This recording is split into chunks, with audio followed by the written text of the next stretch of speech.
Je suis vierge, et j'ai 31 ans.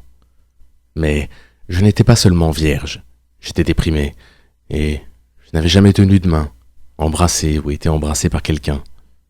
En novembre, j'ai partagé mon histoire sur YouTube. Je n'avais rien à perdre. Je ne pensais pas que ça changerait ma vie. Je pensais qu'un titre choc comme 31 ans, éternel célibataire vierge, commençait à arriver, m'aiderait à avoir des vues, même si je ne savais pas vraiment si j'avais envie qu'elles soient vues. J'avais juste ce besoin de m'ouvrir. Elle est devenue virale d'un coup. Plus d'1 million de personnes m'ont vu me plaindre de mes problèmes d'addiction au porno et aux jeux vidéo. Mais cette vidéo, c'était surtout une excuse. Pour essayer d'expliquer comment une enfance traumatisante, une mauvaise attitude et de l'anxiété sociale m'avaient conduit ici. J'ai découvert qu'il y avait une étiquette pour les gens comme moi, et que je n'étais pas seul dans ma solitude. J'étais comme ceux de la communauté en ligne des célibataires involontaires, les incels. Des hommes qui accusent les femmes du fait d'être vierges. Je m'identifiais aux KHHV, les kissless, hungless, unholdless, virgin. Ou les sans baisers, les sans câlins, les sans maintenus, les vierges. Certains m'ont proposé d'engager une prostituée, mais ce que je voulais vraiment, c'était une relation avec quelqu'un. Avant ça, je ne comprenais pas bien ce que signifiait le terme incel. Je l'avais un peu vu sur des chats en ligne où cela ressemblait à une simple insulte. Je n'avais jamais fait le lien avec Elliot Rodger, un vierge de 22 ans dont la haine profonde des femmes semblait motivée par sa frustration sexuelle. Il a commis un attentat en Californie en 2014 et a fait 6 victimes.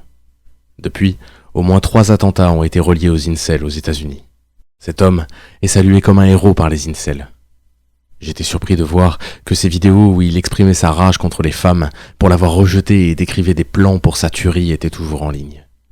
J'ai tout regardé, pour essayer de comprendre pourquoi certains l'appelaient Saint Elliot, le gentleman suprême. Cela me semblait absurde de penser pouvoir exiger une femme. Il s'est sûrement perdu dans sa solitude. Et ça, j'arrivais à le comprendre. J'étais passé par là. Je n'ai jamais eu l'impression de mériter d'être avec une femme. Au lieu de ça, j'ai toujours eu l'impression que je n'étais pas assez attirant, ni assez grand, ni assez musclé, ou assez intéressant pour mériter l'attention d'une femme. Au lieu de penser que l'on me devait quelque chose et que c'était injuste, je m'apitoyais plutôt sur mon sort. Le problème, c'était moi.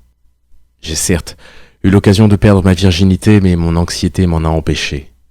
Avec le recul, je comprends que mon enfance troublée a joué un rôle dans mes problèmes de santé mentale. Le divorce de mes parents, la violence de mon père, ça n'a pas aidé lorsque j'ai commencé à avoir des problèmes de confiance en moi vers 13 ans. L'acné m'a laissé des cicatrices. J'ai aussi commencé à regarder du porno et je suis devenu accro aux jeux vidéo.